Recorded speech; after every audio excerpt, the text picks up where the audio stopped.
Here in Hong Kong, the Travel Industry Council says tour groups to Egypt will not resume before next Wednesday at the earliest. Koti Nandwani has that story. Joseph Tung of the Travel Industry Council said today there are a number of factors behind the decision on when tour groups to Egypt will resume. One of the factors is if and when the government lowers the black travel alert.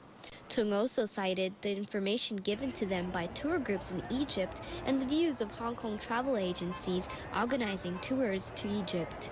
Travel agencies and potential holidaymakers are not the only ones keeping a close eye on what's happening in Egypt. Egyptians living in Hong Kong also care deeply about developments in their home country. Mohsin Amar is a chef who has been living in Hong Kong for 2 years. His family and friends are back in Egypt. Two friends called me today. Called me, okay, Mubarak gone. You happy? Yes, I am happy. With the end of Mubarak's presidency, he believes the economic situation in Egypt will improve drastically. Kirti Nandwani, TVB News. Welcome back. The MTR Corporation says broken tracks, not hairline cracks, as previously thought, caused 2 service disruptions this year. One of the cases occurred as recently as Thursday. Independent analysts will now test the tracks for safety. The railway giant insists passenger safety was not compromised at any point, but today's revelations have sparked further calls for the company to step up monitoring. The MTR Corporation admitted today that what was thought to be hairline cracks along 2 sections of its tracks recently were actually broken tracks. When services were disrupted along the Tung Chung line on the 19th of January, a 5mm crack was found. The tracks were secured with metal plates temporarily to allow services to resume. But by the end of that day, the cracks had more than doubled to 12mm. 2 days ago, trains between Admiralty and Tsim Sha Tsui were forced to slow down because of a 1mm crack.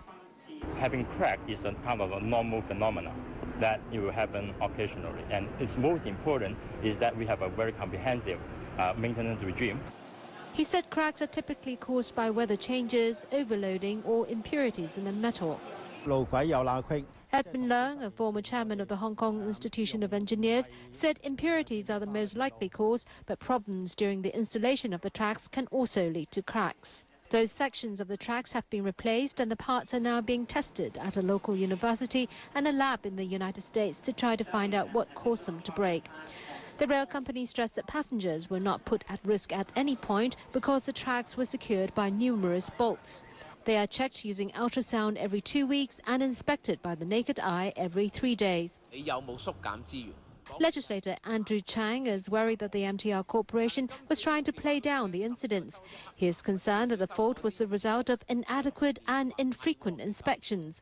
He said the Legislative Council should invoke its special power to call for a thorough investigation if the MTR Corporation cannot offer a detailed explanation on why the tracks were broken. Secretary for Commerce and Economic Development Rita Lau says the government may introduce legislation to regulate the practice of tour guides. This after the reputation of the local tourism trade was battered by a recent series of cases that included forced shopping. Tourism Commissioner Philip Yung admits new regulations aimed at better monitoring the industry have failed to crack down on the problem. Evelina Leung has more. The Travel Industry Council said today it received 5 complaints over the Lunar New Year period. One of them involved the high-profile brawl between visitors from Anhui province and a local tour guide last Saturday, one of the latest incidents that dealt a blow to the tourism trade here in Hong Kong. The others were mostly about problems with itineraries or catering arrangements. The council earlier introduced 10 measures to try to improve trade practices. Council Chairman Michael Wu today pledged to ensure local agencies to stick to the new rules. For example, by assigning a specific tour guide to see visitors through their entire trip in Hong Kong.